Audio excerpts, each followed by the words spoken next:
Kapitulli 2, duke lexuar nga vargu I parë.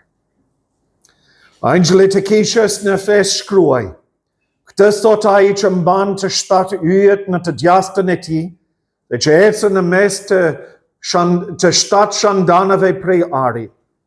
Unë e njoh veprat e tua dhe mundin tënd dhe durimin tënd, edhe se ti s'mund t'i durosh të këqit. Ti vure në prova ata që pretendojnë se janë apostujë dhe nuk janë dhe gjete gënjeshtar. Edhe durove dhe ke durim dhe për hir të emrit tim je munduar dhe nuk u ligështove. Por kam diçka kundër teje. Dashurinë tënde të parë e le.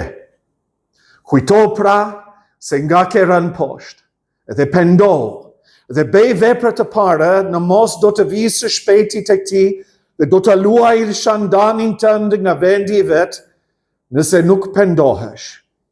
Po ti ke këtë, që I uren veprat e Nikolajitëve, që I urej edhe unë. Kush ka vesh, le të dëgjoj atë që u thot fryma kishëve, kujt fiton do t'i jap të hajë nga pemë e jetës, që është në mes të parajsës së Perëndis. A më do ti mua? 3 herë në brigjet e detit të Galiles, Jezusi u drejtua apostli Pjetrit duke thënë: A më do ti mua? A nuk pyeti, a beson tek unë? Nuk pyeti, ke bërë shumë gjërat për mua, po a më do ti mua? Nuk ka pyetje më të rëndësishme që Jezusi mund t'i drejtoj një njeriu sesa kjo. Edhe kjo pyetje ai shtron tek çdo njeri I pranishëm sot. A më do ti mua? Kjo tregon gjendje jon e vërtet po para Perëndis. Kjo është pyetje që Jezusi e drejton edhe kishën që është në Efes. Kjo kishte në vërtet shumë pasurit dhe privilegje shpirtërore. E themeluar nga apostli Paul, asnjë kishë tjetër nuk kishte pasur pali I pranishëm më shumë se Efesi. Efesi ka dhe një letër në Bibël që është drejtuar nga Pali. Efesi kishte Timote, bashkëpunëtori I ngushtë I Palit si drejtues, dhe tani kishte si bari të tufës së Perëndis apostli John. Magji në mesin e tyre kishte milituar Maria, nënën e Jezusit. Po të kujtoni, kur Jezusi ishte në kryq, u drejtua Johnit dhe tha: ja, nënë jote. Dhe u kthye tek Maria dhe tha: ja, biri yt. Dhe thuhet në Bibël që çajo ditë Maria vajti në shtëpinë e Johnit. Madje sot po të shkosh në Efes, do të gjesh shtëpinë ku Johnny ka mbajtur Maria. Po pavarësisht të gjitha këto bekimet e privilegje, kjo kish është në buzë të grëmines, vargu 5. Pendohu dhe bëj veprat e para, në mos do të vi së shpejti tek ti dhe do ta luaj shandanin tënd nga vendi I vet. Ajo që shqetëson Jezusin nuk është sa njerëz janë në këtë kishë. Nuk është sa din ata, po sa dashuri kanë ata për Krishtin Jezus. Dhe kjo është pyetje që duhet të konsiderojmë në këtë përvjetor. Sa shumë e duam ne Krishtin? Vini re 5 gjërat këtu. Së pari vini re folsin në vargun 1. Kjo njihet si një nga të 7 letrat e drejtuar kishëve të Azis, por në vend që të njohim si letër, do doja të përshkruaja më tepër si një dekret mbretëror. kur një mbret persian apo një guvernator romak do të shkruante qytetarët e një vendi, ai nisi me unë e njoh veprat e tua. Pastaj thoshte konstatimet e tij për qytetin. Do thoshte të mirët e tyre dhe të këqijat e tyre. Dhe pastaj ky zyrtari lartë do të thoshte paralajmërimet dhe premtimet nëse ata do të dëgjonin fjalën e tij. Jezusi ndjek formën e një mbreti kur i shkruan kishës së Efesit dhe prezantohet si një mbret sovran. Fjalët e atij që mban të 7 yjet në dorën e tij të djathtë. Cezari ishte pikturuar në monezët romake duke mbajtur yje në dorë. Grekët e kishin perëndinë e tyre hekale duke mbajtur yjet në dorë. Pse? Sepse ata të lashtët besonin që kush kishte yjet në dorë, kishte fatin e njerëzve në dorë. I besonin horoskopeve. I besonin që planetet e yjet përcaktojnë fatin e njerëzve. Edhe ja Jezusi thot, unë po mbaj të 7 yjet, që janë çfarë? Po sipas zbulesës 1:20, janë të 7 kishëve të Azis. Jezusi është mbret sovran mbi kishën e tij. Dhe është i pranishëm në kishën e tij. Ai ecën në mes të 7 shandanëve që përfaqësojnë kishat. Jezusi ecën në mes të kishëve të tij, është i pranishëm. Që nga njëra anë është shumë ngushëlluese, sepse dim që Zoti ynë, shpëtimtari ynë, është pranë nesh. Po nga ana tjetër është paralajmëruese, sepse është për të na thënë që Zoti është i pranishëm midis nesh, ai sheh të gjitha, ai dëgjon të gjitha, ai e di të gjitha, unë e njoh veprat e tua. Dhe prandaj sot, teksa dëgjojmë fjalët e Jezusit, duhet të kuptojmë kush po na flet. Po flet mbretin sovran. Po flet ai që ka fatin e njerëzimit në dorën e tij, që është mbret mbi kishën e tij. Kur ne dëgjojmë këto fjalë, Perëndia vet po na flet. Ne nuk mund të mbyllim as veshët, as zemrën ndaj tij. Po së dyti i vini re diagnozën e tij në vargje 2 deri në 4. Jezusi nuk e mohon të mirët e kësaj kishe. Është një kishë punëtore. I një veprat e tyre, mundin e tyre. Është një kishë që duron vuajtjet. Efesi ishte vendi ku kishte një nga të 7 mrekullitë e botës së lashtë. Templin e Artemisit. Një tempël e ndërtuar me gur me meri, një tempël që shkëlqente në maj të kodrës, ishte i dukshëm për 10 kilometra. Edhe sot i kësaj dite që janë vetëm rënoje, ti mund të kuptosh duke ndetur atje se sa i lavdishëm ishte. Po kishi ishte përndjekur. Nga dita e lindjes së saj, e njihte mundim, kundërshtim dhe vuajtje. Edhe Jezusi thot që edhe pse këta kanë qenë një presion të madh që të mohonin Krishtin, kishin qenë besnikë ndaj tij. Është një kishë që ka pas dalim. I dalonin apostujt të rem, njerëzit të vinin në emër të Zotit, por që nuk ishin nga Zoti. Ata e kishin peshuar këta Nikolaitet. dhe kishin kuptuar që nuk ishin prej Zotit. Ishte një kish që I urente të keqen. I urenin veprat e Nikolajitëve. Kush ishin ata, por historia na tregon që këta Nikolajitët ishin izujtar dhe imoral. Madje ishin fam keq për imoralitetin e tyre. Dhe kjo kish I urente veprat e tyre të ndyra. Por këtë kam kundër teje, thot Jezusi. Dashuria jote e parë, tekstualisht thuhet e braktise. Nuk ishte rastësi, nuk ishte që e kishin shkar pak, nuk ishte që kjo kishte lënë pak në hares Jezusin.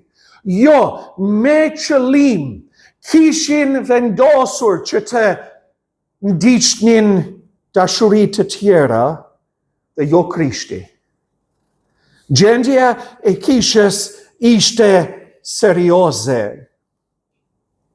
Se çfarë është më rëndësishme se sa të duash Krishtin?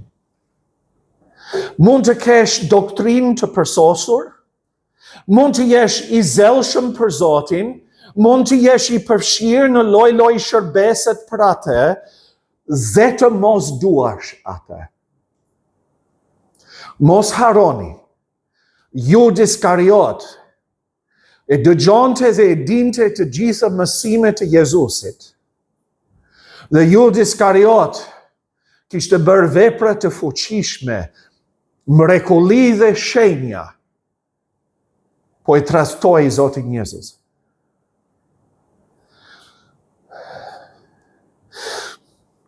Jezusi është duke thënë këtu, që nevoja jonë sot është të shërtojmë zemrën tonë. A kemi braktisur dashurin tonë të parë për Jezusin? Çfarë është kjo dashuri? Po, nuk e mbani mend kur u kthyet te Krishti në fillim? E përpive Biblën. E kalove orë pas ore në lutje, me mezi prisje, orën e takimeve të kishës, që të vije dhe të ishe bashkë me vëllezërit e motrat, ti doje që të adhuroje Zotin, ti nuk pushoje së foluri për Jezusin, me njerëzit jo besimtar. Ti kishe një besim të thjesht. Çfarë Jezusi udhëron, ti bëre. Pa diskutim, pa hezitim, pa murmuritje, thjesht e beje.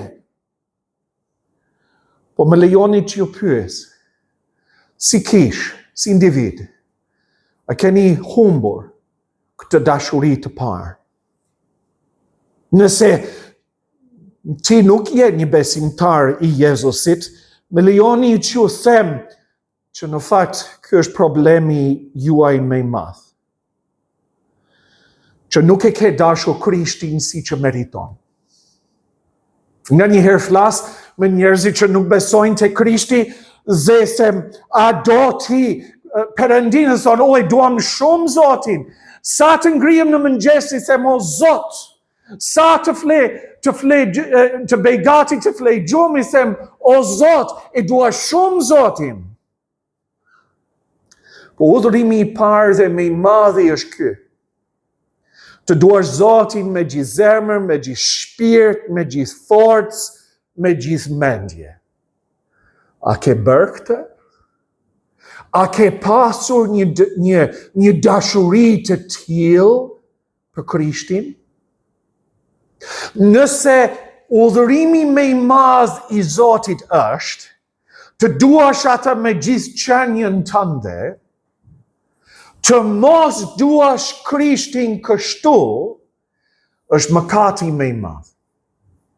Se ke shkelur udhërimin më të madh.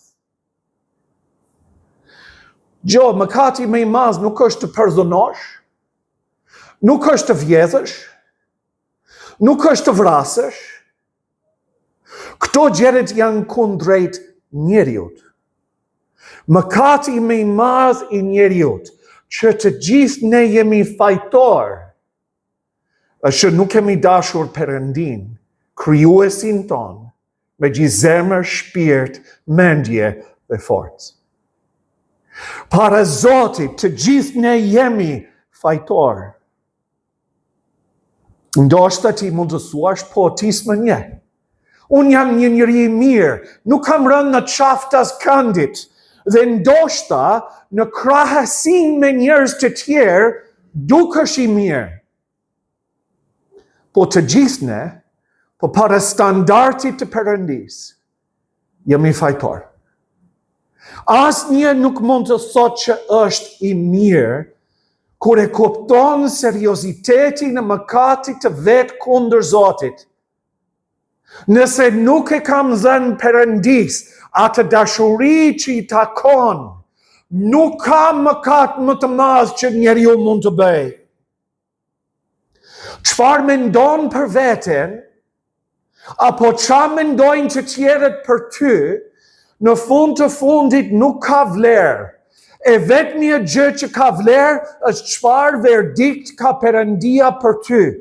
Dhe verdikti I Perëndis për gjithë njerëzimin, pa përjashtim, është fajtor. Fajtor. Kemi mëkatuar. Jemi mëkatar. Meritojmë dënim. Po së treti ja mund të vini re kurën, sepse nëse ne jemi fajtor të mëkatit më të madh të mundshëm, ku do të gjejmë shpëtim? Qa shpresë ka për ne? Ka shpresë nëse pendohemi nga mëkati ynë. Dhe Jezusi jep 3 thirrje: kujto, pendo dhe bëje vepër të para. Kujto nga ke rënë. Kujto qa zel ke pasur për Krishtin. Kujto se sa shumë I ke dashur emrin I Jezusit. Kujto sa ke dashur ti shërbesh Krishtit. Kujto sa I rept ishe me mëkatin tënd. Kujto nga ke rënë. Deri sa të preket vullneti yt të bësh diçka. Kujto, pendohu. Mendo për mënyrët se si ti mund të kthesh tek dashuria jote e parë. Çfarë duhet të ndryshosh në përditshmërinë tënde? Çfarë zakonësh duhen ndryshuar? Çfarë përkushtimesh duhet të bësh që të kthesh tek dashuria jote e parë për Krishtin? Nëse ti e do gjërat e kësaj bote, duaje Krishtin më shumë. Nëse ti ke mbushur mendjen në zemrën me gjërat e kësaj bote, mbush mendjen në zemrën me Krishtin. Nëse ti po toleron mëkatin, edhe po e përkëdhel pa udhësim brenda teje, bëj pa mëshirshëm me mëkatin tënd.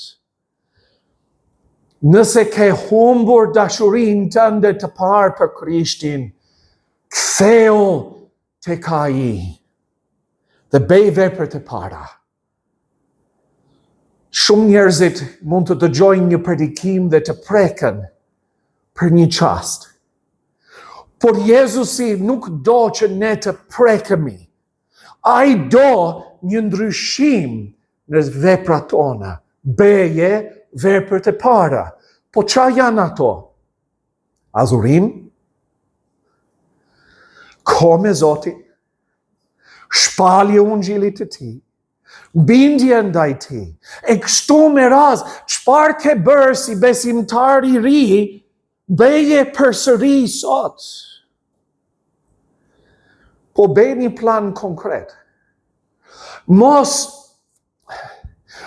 e lejo që fjala e Perëndis të prek ty dhe kaq. Perëndia do veprat. Bëje një plan. Çfarë duhet të ndryshoj praktikisht në jetën time sot?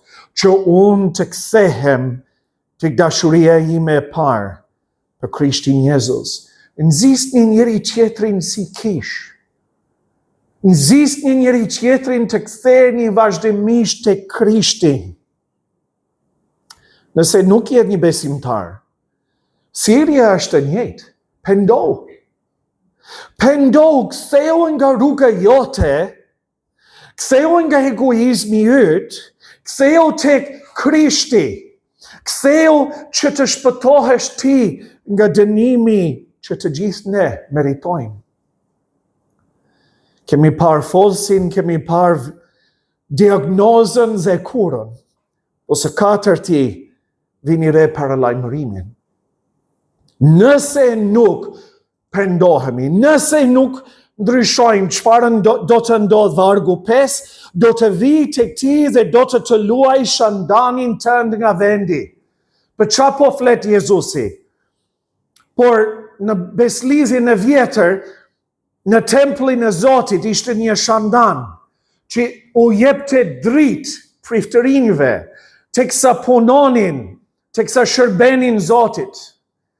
Ai është duke thënë, unë do të fik dritat.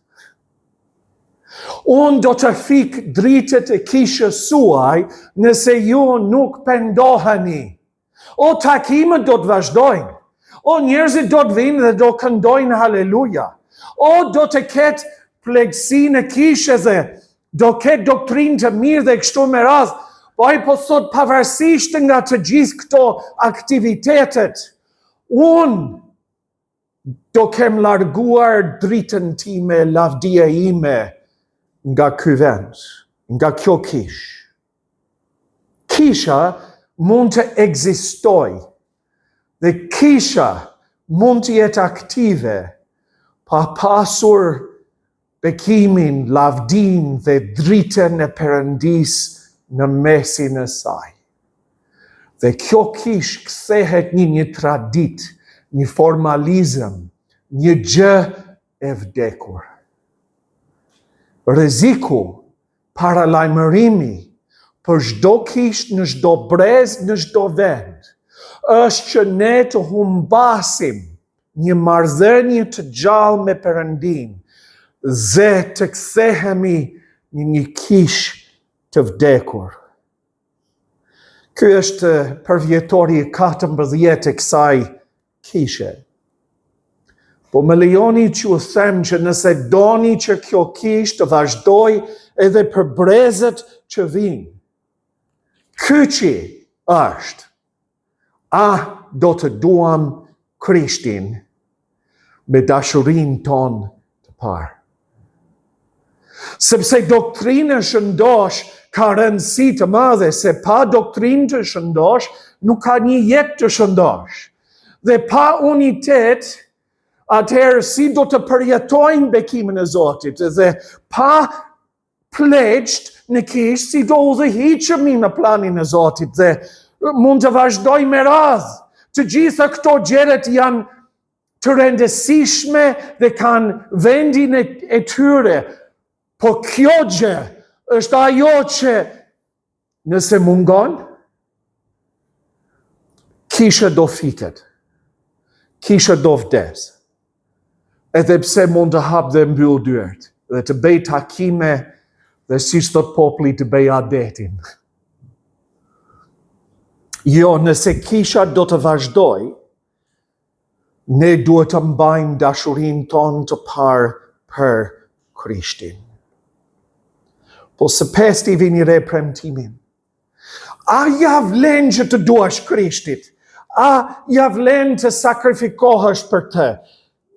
Jezusi thot, ai që fiton, ai që e do atë me dashurinë e parë, ai që vazhdon me Krishtin deri në fund, do të hajë nga pema e jetës që është në parajsën e Perëndis. Që është një premtim i dyfisht. Jezusi po premton pikë së pari jetë të përjetshme. Edhe kur flasim për jetë të përjetshme, nuk po flasim vetëm për jetën e përhershme, që vazhdon e vazhdon në përjetësi. Po flasim për jetë me bollëk, jetë të vërtet, jeta e Perëndis. Krishti thot, nëse më doni mua, unë do t'ju jap këtë jetë në përjetësi. Do hani nga fruti i pemës së jetës dhe do jetoni me bollëk. Do keni jetë të plot. Do keni jetë si lumen që rrjedhin nga brendësia juaj. Do jeni në të vërtet me një jetë që është për te i përshkrimit, nëse më doni, në përjetësi. Edhe pjesë e dytë e premtimit është që ne do të jemi në parajsën e Perëndis, në krijimin e tij të ri, në atë vend ku nuk ka gjë të mallkuar, të mëkatshme apo të ligë. Krishti është duke na premtuar që do vi dita, që lotët tanë do të thahen, që pikëllimet tona do të pushojnë, që çdo gjë që na degradon do të zhduket. Prishja dhe pllakje dhe sëmundja dhe vdekja, të gjithë do të zhduket në krijimin e ri të Perëndis. Po me mira është që do të jemi me Krishtin për jetë. Sepse nuk ka parajs pa Krishtin. Sepse ai është parajsa vetë. Shumë njerëzit duan parajsën, por s'duan Krishtin e parajsës. Edhe duhet të kuptojnë që nëse ti në të vërtet do jetë të përjetshme në parajsën e Perëndis, kjo është me Krishtin. Është ai që të çon aty, po është ai vetë që është parajsa. Sepse nuk ka as edhe një si ai. O vëllezër e motra, a i kuptoni vlerën e madhe e dashurisë për Krishtin? Në vërtet jeta si besimtar nuk është Shqipëria fush me lule. Nuk është që beso ti dhe nuk do kesh probleme. Beso ti dhe do kesh lek në gjep, apo do kesh shëndet të plot, apo do kesh mbarësi në jetë. Jo, jetë është plot me mundime. Të shumta janë mundimet e të drejtit, thot psalmisti. Por Perëndia shpengon nga të gjitha. Në të vërtet, Perëndia nuk na premton që jeta jon magjikisht do të jetë e begat, edhe gjithçka që kërkojmë apo ëndërrojmë do të realizohet. Jo. Ai po jep atë që mendja dhe zemra as nuk mund të kuptoj apo imagjinoj. Të kesh jetë të përjetshme në parajsën e tij, bashkë me Krishtin, që ka vdekur dhe është ringjallur për shpirtrat tona. Jezusi po na flet sot. A më do ti mua? Cila është përgjigja jote ndaj pyetjes së tij? Nëse nuk je një besimtar sot, ktheu tek ai. Ktheu tek ai sepse është i vetmi që shpëton nga mëkati, është i vetmi që jo vetëm premton, por jep jetë të përjetshme në parajs. Dhe nëse ti je një besimtar, thirrja ime në këtë përvjetor është duaje Krishtin me dashurinë tënde të parë. Dashuria për Krishtin nuk është një ndjesi dhe kaq. Është më shumë se sa një ndjenje. Nëse më doni, thot Krishti, zbatoni udhërimet e mia. Lutja ime për këtë kish edhe për veten time është që të duam Krishtin me dashurin ton të parë. Dhe kështu të trashëgojmë premtimet e tij. Dhe të jemi një dritë të madhe në vendin ku Zoti na ka vendosur, tani dhe për brezet që vijnë. Le të lutemi. Ati dashur qellor, të falenderojmë ty për jetën e kësaj kishe. Faleminderit që ti e krijove, ti e mban, edhe ti e jep jetë kësaj kishe. Zot, pa ty kjo kishë do shuhet si një dritë që fikët. Zot, pa ty nuk mund të bëjmë asnjë gjë. O Perëndinë, lutemi për ne si besimtar, që nëse ne kemi humbur dashurinë tonë të parë për Krishtin, sot do të pendohemi dhe do kthehemi tek ai dhe do të duam atë në të vërtetë. Për të gjithë ata që nuk e njohin Krishtin, o Zot, ne lutemi që të hapësh mendjet dhe zemrat e tyre për të njohur këtë Krisht, që është thesari i thesarëve, që është me i çmuar se sa gjithçka që ka kjo jetë dhe kjo botë, dhe që jep jetë në përjetësi. Në emrin e tij ne lutemi. Amen.